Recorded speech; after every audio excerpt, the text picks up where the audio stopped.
하나님의 말씀 골로새서 1장입니다. 24절로 29절의 말씀을 우리가 읽도록 하겠습니다. 함께 한 절씩 나누어서 읽도록 하겠습니다. 제가 먼저 24절을 읽습니다.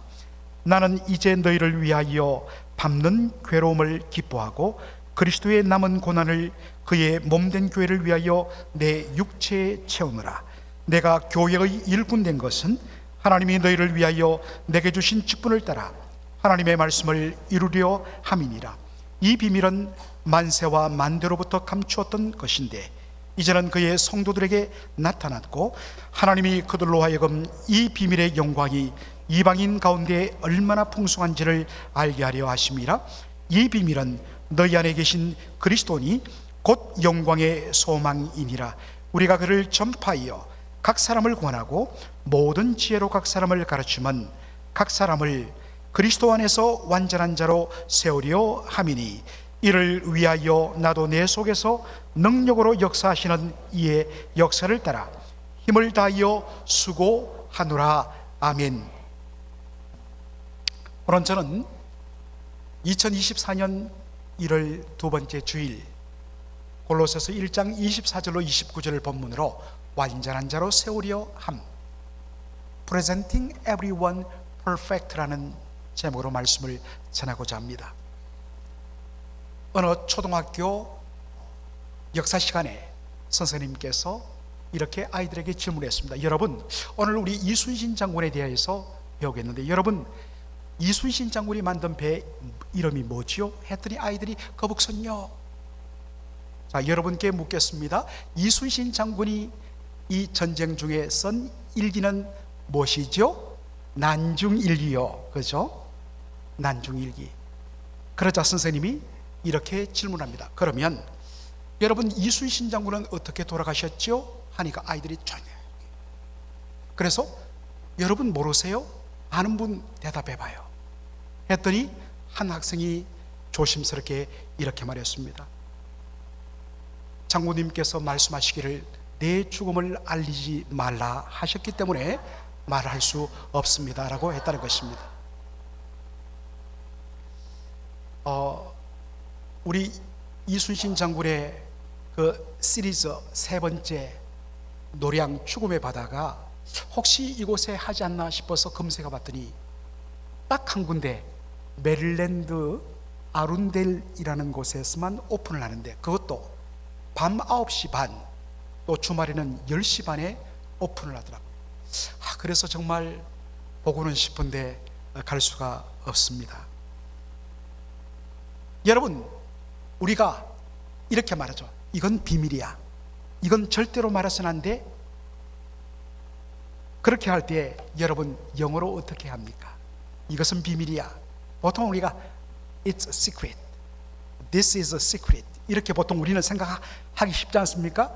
그런데 우리 여기 1.5세 우리 분들이 여러분 계시는데 보통 이렇게 씁니다. This is just between you and me. 당신과 나 사이에만 just 있는 거야. 그렇죠? 당신과 나 말고는 이것을 누구도 알 수 없어 라는 것이 뭐냐면 This is just between you and me입니다. 당신만 나만 아는 그것, 비밀이죠. 제가 왜 비밀이란 단어로 오늘 설교를 시작하느냐? 오늘 본문에 비밀이란 단어가 3번 나오기 때문입니다. 그것을 중반 이후에 다루게 될 것입니다. 바울은 먼저 자신이 왜 교회의 일꾼, 어떤 영어 성경에 보면 servant of the church, 어떤 영어 성경에는 minister of the church, 교회의 바로 일꾼이 되었는지를 이렇게 밝힙니다. 1장 25절 말씀 우리 다 함께 읽도록 하겠습니다.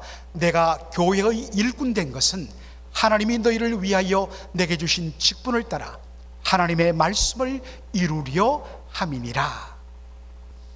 하나님의 말씀을 이루기 위하여 하나님께서 나를 교회의 미니스터, 교회의 서번트로 일꾼으로 세우셨다고 바울은 확신했습니다. 여러분, 하나님의 말씀을 이룬다는 것이 무슨 뜻일까요? 요즘 많이 쓰고 있는 ESV 영어 성경이 그 의미를 잘 드러내줍니다. To make the word of God, 하나님의 말씀이 fully known, fully, 빠짐없이 완전히 하나님의 말씀이 다 드러나고 그 말씀의 의미가 다 알 수 있도록 하기 위하여서 말씀 전하여 그 말씀으로 모든 성도들이 그 진리를 온전히 깨닫고 그 말씀대로 살도록 하기 위하여 나를 교회의 일꾼으로 세우셨다, 미니스터로 세우셨다는 것입니다. 여러분, 미니스터를 보통 우리는 목사라고 번역을 합니다. 여러분, 이 목사라는 이 직분은 두 단어의 합성어입니다. 목자와 스승사자, 바로 선생의 합성어입니다. 목회자는 마치 시편 23편에 여호와는 나의 목자시라 내게 부족함이 없으리로다. 그가 나를 푸른 초장으로 인도하시며 쉴 만한 물가로 인도하시는도다. 목자가 양을 이끌고 푸른 들밭으로 나갔어 꼴을 듣게 하고 목이 마르면 시냇가로 인도하여서 물을 마시게 하여서 그의 삶을 풍성하게 하는 것 같이, 영혼의 목자인 목회자는 성도 한 분 한 분들을 하나님의 생명의 꼴, 말씀으로 먹이고 입히고 그 말씀으로 그 영혼이 풍성해지도록 그 말씀을 전하는 자, 말씀으로 영혼들을 바로 먹이는 목자가 바로 목회자라는 것입니다. 그러므로 목회자에게 있어서 신방도 중요하고 행정도 중요합니다. 그래서 이제 다음 주에 발표하겠지만 저는 어김없이 매년 초가 되면 한 주에 한 구역씩 그렇게 해서 대신방을 합니다. 또 여러 급한 상황이 벌어지면 전화도 하고 직접 찾아가서 기도도 해드립니다. 중요합니다.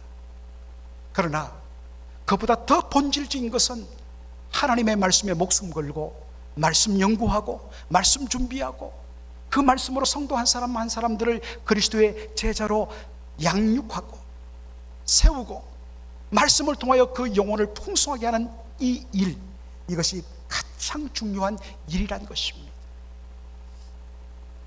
모든 것을 다 잘할 수가 없습니다.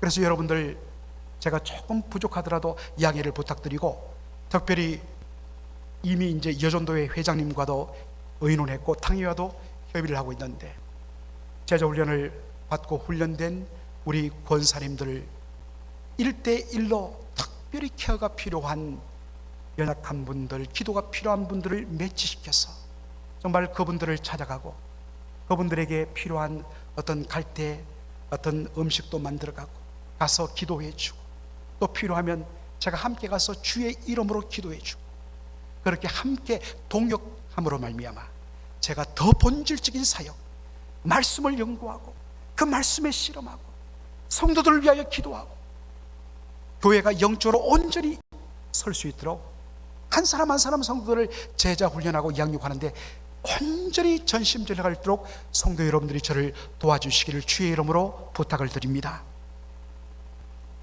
아멘을 많이 안 하시네요. 이럴 때 아멘 해주시기 바랍니다. 이 말씀을 준비하면서 생각난 분이 한 분 계세요. 바로 옥하는 목사님이세요. 옥하는 목사님이 제자훈련을 인도하거나 그리고 제자훈련 관련해서 양육할 때마다 늘 인용하는 말씀 중에 하나가 바로 이 골로새서 1장 28절로 29절의 말씀이기 때문입니다. 옥하는 목사님은 제자훈련에 미친 사람이라고 스스로를 광인이라고 말을 했습니다. 미칠 광자, 사람이 인자, 미쳐야 된다. 그러면서 그는 성도들에게 약속을 냈습니다. 여러분, 저는 목회하는 동안 일평생 감투를 멀리하겠습니다. 그리고 온전히 우리 교회의 성도들을 양육하는 데 전심전력하기 위해서 저는 총회 총대로 가지 않겠습니다. 한 번은 목사님께서 목회자 모임 시간에 이야기하더라고요. 여러분, 내가 만일에 교계에서 하는 행사들 다 참여하면 한 달에 38개 정도를 소화해야 된대요. 그렇게 하면 언제 기도하고 언제 말씀 연구하고 언제 성도들을 양육하냐. 그래서 다 끊는다는 것입니다. 그래서 그분은 결심을 했습니다. 은퇴할 때까지 나는 노회장을 하지 않겠고 총회 임원을 하지 않겠다. 물론 또 그러한 일을 하는 분도 필요해요. 그런데 그런 일에 또 은사가 있는 분들이 계세요. 그러나 자신은 하나님께서 부름받은 바로 그 콜링이 성도들을 말씀으로 양육하는 일에 온전히 자신의 모든 삶을 거는 것이기 때문에, 그래서 성도들과 약속을 지켰습니다. 그분이 은퇴하기까지 철두철미하게 그 약속을 지켰어요. 또 하나, 그분이 온전히 말씀으로 맡겨진 양무리들을 목양하고 먹이고, 그리고 제자 훈련에 올인하기 위해서, 다른 데 눈 돌리지 않기 위해서 특별한 경우가 아니고서는 외부 집회를 나가지 않으셨습니다. 물론 그분이 부흥회를 인도한 적도 있어요. 언제 하느냐? 여름에 교회에서 그분에게 휴가를 2달 드립니다. 그러면 목사님이 미국에 가든 아니면 지방에 가든 그때 작은 교회들이 요청하면 집회를 해주곤 했습니다. 그러나 본인이 목회하는 그 시간만큼은 외부 나가지 않고 강단을 지켰습니다. 참 너무나 보기 좋았습니다. 저는 대단한 사람이 아닌 무명의 목사이기 때문에 지금까지 어느 교회에서 목사님 한번 부흥해 주십시오 라고 요청받은 적도 없어요. 그러나 정말 그 목사님께서 스승으로서 걸어갔던 그 길을 본받고 싶어요. 왜 그렇게 마음을 먹었느냐? 나는 교회의 일꾼으로, 미니스터로 하나님이 부르셨기 때문에. 그 사명은 하나님의 말씀이 fully known, 온전히 드러나고 알려져서 그 말씀으로 성도들의 영혼이 배부르도록 하기 위하여 내가 세움받았기 때문에 그 사명 감당하겠다. 그분의 발도 못 미치죠. 그러나 정말 닮고 싶습니다. 자, 그러면 오늘 본문에서 바울이 그렇게 fully 드러내기를 원하고 가르치기를 원했던 하나님의 말씀의 내용이 뭐냐? 그가 전했던 말씀의 초점이 뭐냐? 했을 때 바로 26절로 27절에 나옵니다. 이 비밀은, 하나님의 말씀이 뭐냐면 이 비밀이란 것입니다. 이 비밀은 만세와 만대로부터 감추어졌던 것인데 이제는 그의 성도들에게 나타났고, 하나님이 그들로 하여금 이 비밀의 영광이 이방인 가운데 얼마나 풍성한지를 알게 하려 하심이라. 이 비밀은 너희 안에 계신 그리스도 신이 곧 영광의 소망이니라.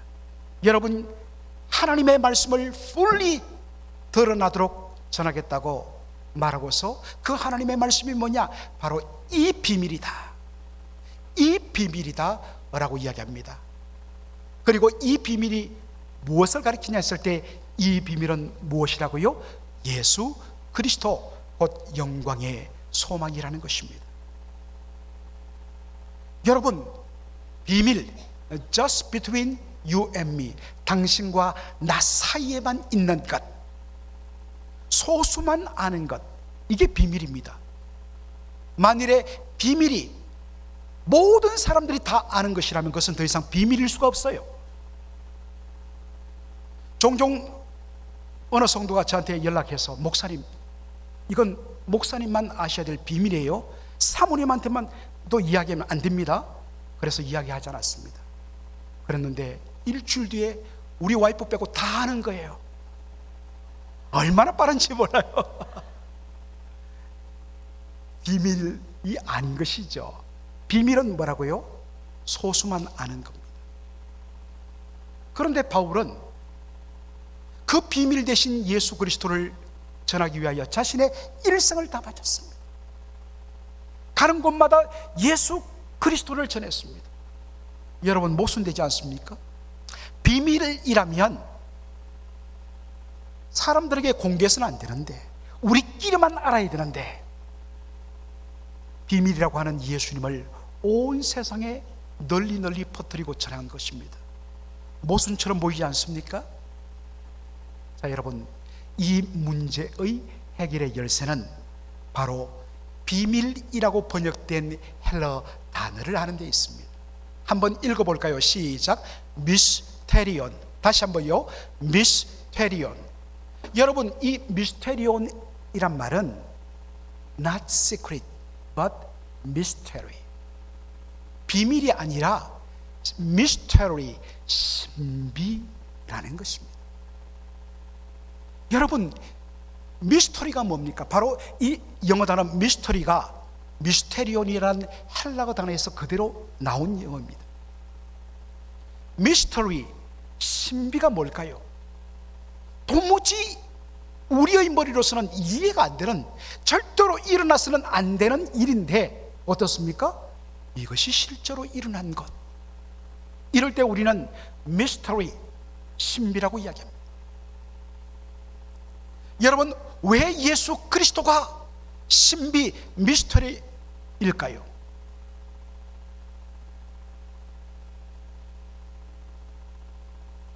죄인들이 하나님을 대적하며 하나님을 거부하며 하나님을 무시합니다.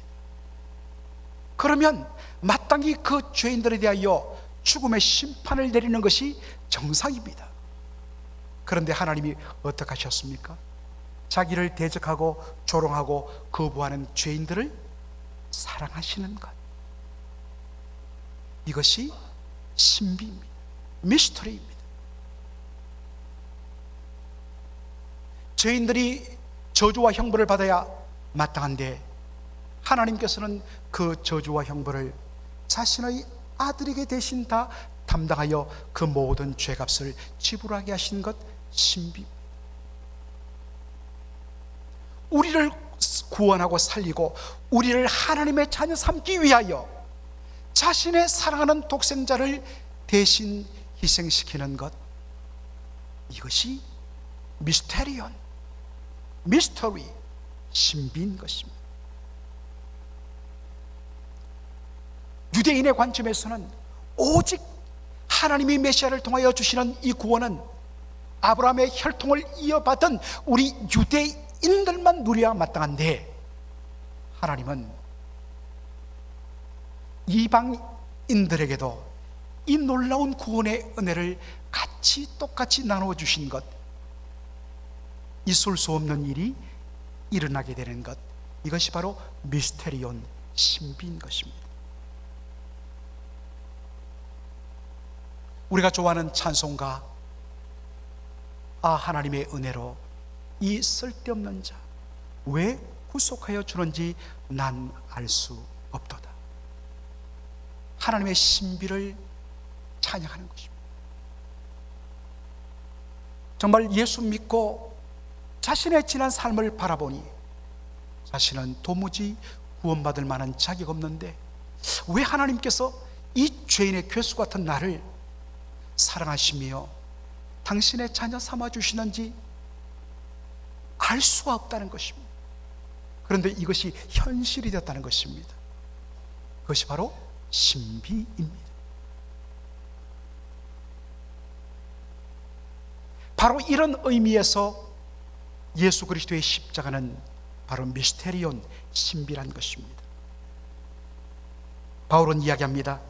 자신이 이 복음의 신비인 예수 그리스도를 전파하며 각 사람에게 이 놀라운 복음을 권하며 그것을 가르치는 이유를 그 다음에 28절에 이렇게 소개합니다. 28절 다 같이 읽겠습니다. 우리가 그를 전파하여 각 사람을 권하고 모든 지혜로 각 사람을 가르치면 각 사람을 그리스도 안에서 완전한 자로 세우려 함이니. 그토록 열심히 예수님을 전하고 예수님을 권하고 예수님의 말씀을 가르치는 이유와 목적은 각 사람을 더 정확히 말하면 everyone, 모든 사람을 한 사람도 빠짐없이 다 그리스도 예수 안에서 완전한 자로 세우기 위하여서 그렇게 한다고요. 여러분, 여기에 완전한 자로 세우려 한다, 영어 성경에는 present, 드린다, 선물하다 라는 뜻입니다만은 정확하게 이 말의 원어적인 의미, 헬라어의 의미가 뭐냐, 더글라스 무 교수님께서 이렇게 설명했습니다. 이 단어는 신약 성경에서 어디에 쓰이느냐, 최후의 심판을, final judgment, 최후의 심판을 받기 위하여 before God, 하나님 앞에 섰을 때 쓰는 단어가 뭐냐, 세운다 라는 말입니다.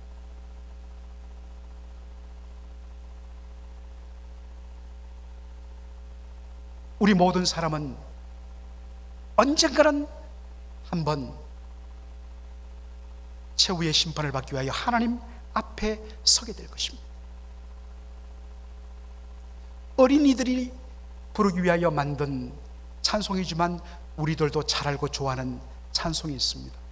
아름다운 마음들이 모여서 주의 은혜 나눌 때, 그 2절의 가사가 이렇습니다. 이 다음에 예수님 만나면 우리 뭐라 말할까? 그때는 부끄러움 없어야지, 우리 서로 사랑해. 하나님이 가르친 한 가지, 내 이웃을 내 몸같이, 시기 질투 다툼 버리고 우리 서로 사랑해.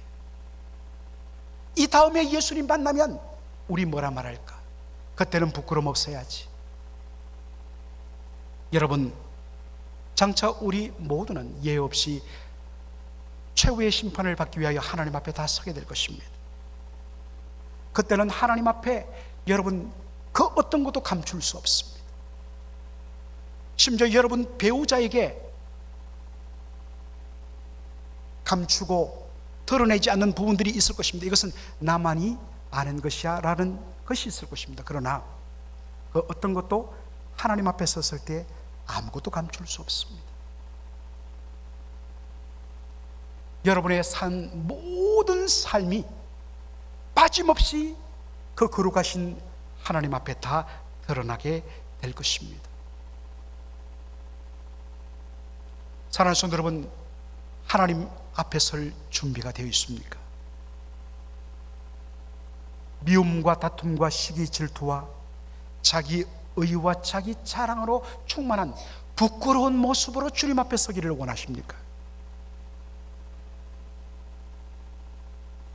바울은 하나님께서 교회의 일꾼으로 자신에게 성도를 맡겨주셨는데 그 성도 한 사람 한 사람이 주님 앞에 섰을 때 완전한 자로 온전한 자로 세워지는 것, 부끄러움 없는 모습으로 세워지도록 하기 위하여 온 혼심을 다하여 내 안에서 역사하시는 그 성령의 능력을 따라서 힘을 다하여 수고하며 애쓰며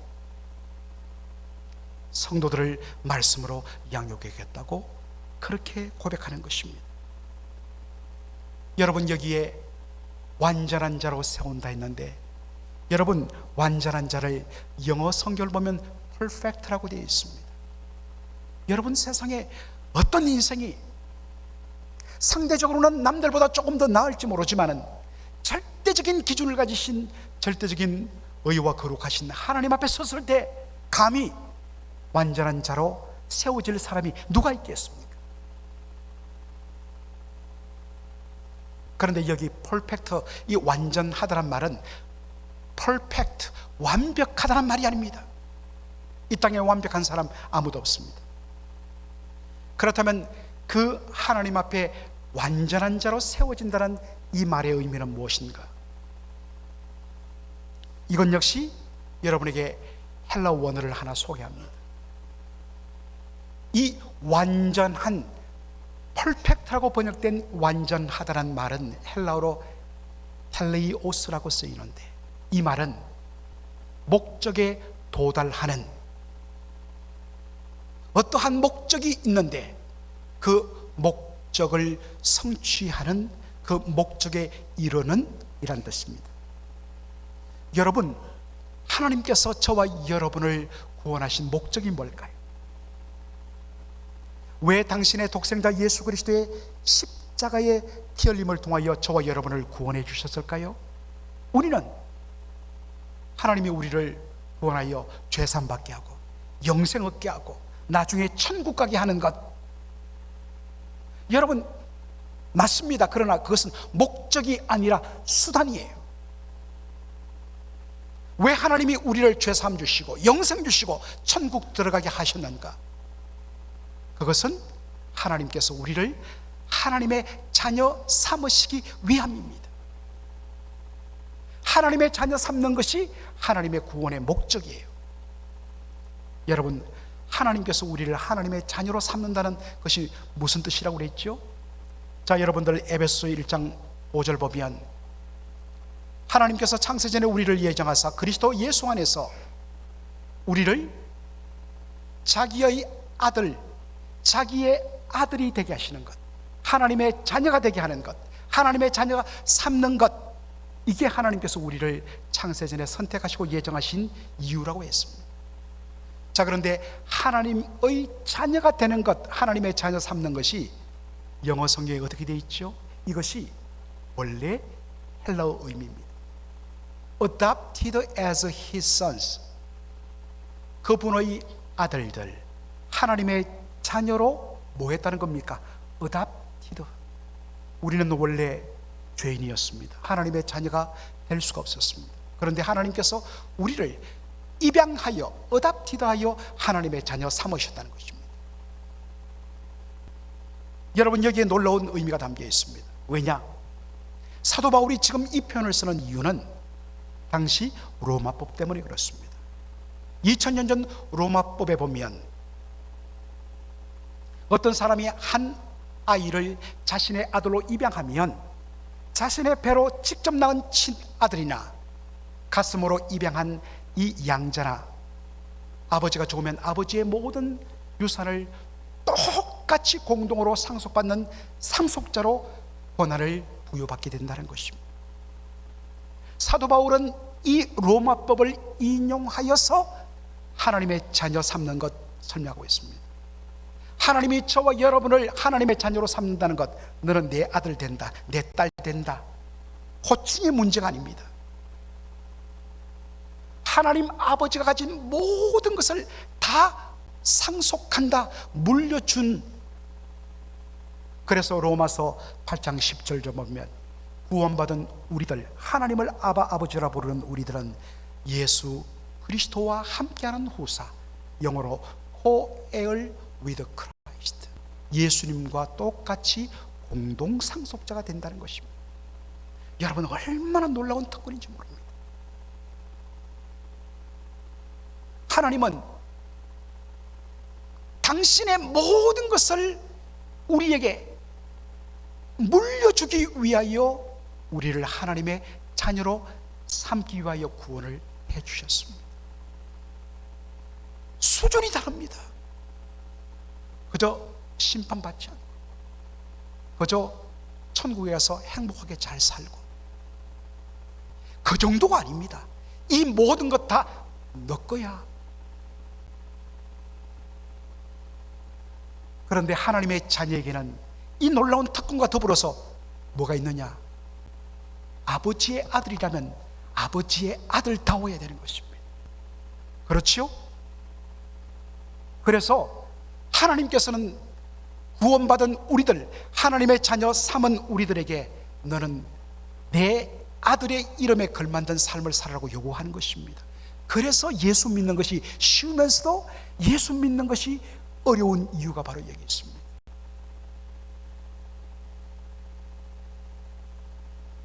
아들은 아버지를 닮게 되어 있습니다. 자녀는 부모를 닮게 되어 있습니다. 우리가 하나님의 아들, 하나님의 딸, 자녀라면 마땅히 우리의 아버지 되신 하나님을 닮아야 하는 것입니다. 그분의 인격과 그분의 성품을 닮아야 하는 것입니다. 바로 이것 때문에 예수님께서 산상수훈에서 가장 중요하게 말씀하시는 분이 이것입니다. 나는 너희에게 이르노니 너희 원수를 사랑하며 너희를 박해하는 자를 위하여 기도하라. 이같이 한즉 원수를 위하여 기도해주고 원수를 사랑한 적 하늘에 계신 너희 아버지의 아들이 되리니 이는 하나님이 그 해를 악인과 선인에게 비추시며 비를 의로운 자와 불의한 자에게 내려주심이라. 여러분, 얼핏 보면 원수를 사랑하고 자기를 핍박하는 자를 위하여 축복 기도해 줄 때 그것이 조건이 되어서 하나님의 아들이 되고 하나님의 자녀가 되는 것처럼 보이지만 그렇지 않습니다. 하나님의 자녀가 되었기 때문에 너희들은 원수를 사랑하고 너희를 핍박하는 자를 위하여 기도해 주란 것입니다. 왜요? 하나님께서 원수된 우리들이 아직도 죄인 됐을 때 우리를 위하여 하나님의 아들 예수 그리스도를 내어주시고 그 아들이 우리를 대신하여 피 흘려 죽으심으로 하나님께서 우리를 사랑하심을 그것을 통하여 확정하셨기 때문입니다. 그 하나님의 사랑으로 하나님의 자녀가 되었다면, 네가 진정 하나님의 자녀라면 아버지를 닮는 모습을 보여야 된다는 것입니다.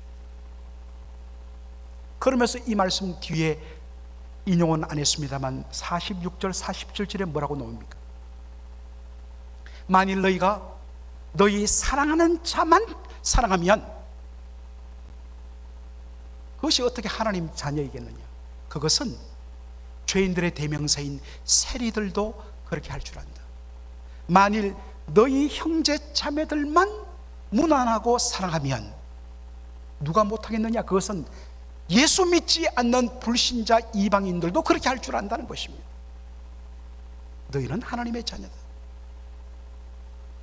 하나님의 자녀라면 하나님의 자녀다운 구속이 있어야 된다는 것입니다. 우리 하나님은 악인에게도 선인에게도 똑같이 비와 햇빛을 주시는 자비로운 하나님이라는 것입니다. 그러면서 48절이 어떻게 끝납니까? 너희 아버지의 온전하심 같이 너희도 온전하라 라고 하는 것입니다. 우리가 하나님의 자녀됨을 확인하는 방법은 아버지 하나님의 선하심을 닮은 성품인 것입니다. 바로 하나님 아버지를 닮는 하나님 자녀다운 사람으로 성도 한 사람 한 사람을 하나님 앞에 세워서 하나님 보시고, 야, 정말 너는 내 아들이구나, 내 딸이구나, 정말 너무나 내 자녀답게 살았다 라고 하나님 앞에 세웠을 때에 하나님께서 그렇게 인정할 수 있도록 성도 한 사람 한 사람을 말씀으로 훈련하고 양육하는 것이 바로 교회의 일꾼된 자신의 사명이라는 것입니다. 단 한 사람도 여기서 예배가 될 수 없습니다. 모든 사람이 다 자신이 진정 구원받은 하나님의 자녀라면, 정말 거듭난 성도라면, 하나님의 말씀으로 훈련받고 하나님의 말씀으로 실험하고 하나님의 말씀으로 변화되어서 최후의 심판을 받게 하여 하나님 앞에 섰을 때에 하나님께서 인정할 수 있는 사람으로 준비되어져야 된다는 것입니다.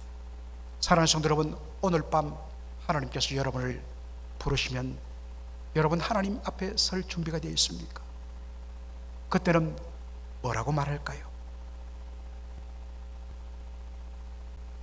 하나님 앞에 서긴 섰는데 너무나도 감추고 싶고 너무나도 추한 모습으로, 부끄러운 모습으로 여러분 부끄러운 그러한 구원을 받으셔야 되겠습니까?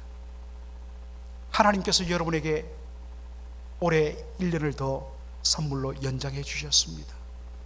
여러분, 우리 교회 특별히 연로하신 어르신들이 많은데 왜 하나님께서 장수의 축복을 주셨을까? 이 땅에서 올 한 해 더 행복하고 건강하게 삶을 잘 누리도록, 그렇지요, 잘 누리셔야 됩니다. 그러나 그것만 맞춘다면 그것은 예수 믿지 않는 사람도 그렇게 산다는 거예요. 예수 안 믿는 사람이 나에게 1년 더 주어졌다면 건강하게, 보람있게, 행복하게 잘 살아야지, 믿지 않는 사람과 똑같은 수준으로 우리가 살면 어떻게 되겠습니까? 하나님께서 나에게 시간을 더 주셨다. 부끄러운 모습으로 서는 것 내가 창피하고 힘들어할까 봐 하나님이 나에게 시간을 더 주셔서 준비하고 오도록. 그런데 여러분, 하나님 앞에 서는데 나의 순서가 어디 있습니까? 10대도 20대도 30대도 부름받을 수 있습니다. 그러므로 이번 말고 다음 해야지 없습니다. 세상에 모이면은 겉으로 열심히, 무슨 모임이 있다면서 앞장서고, 어디서 무슨 운동한다면 거기에는 열심히 가면서, 정작 하나님 말씀 배우는데 왜 그렇게 꽁무니를 빼는지, 왜 그렇게 바쁜지, 얼마나 안타까운지.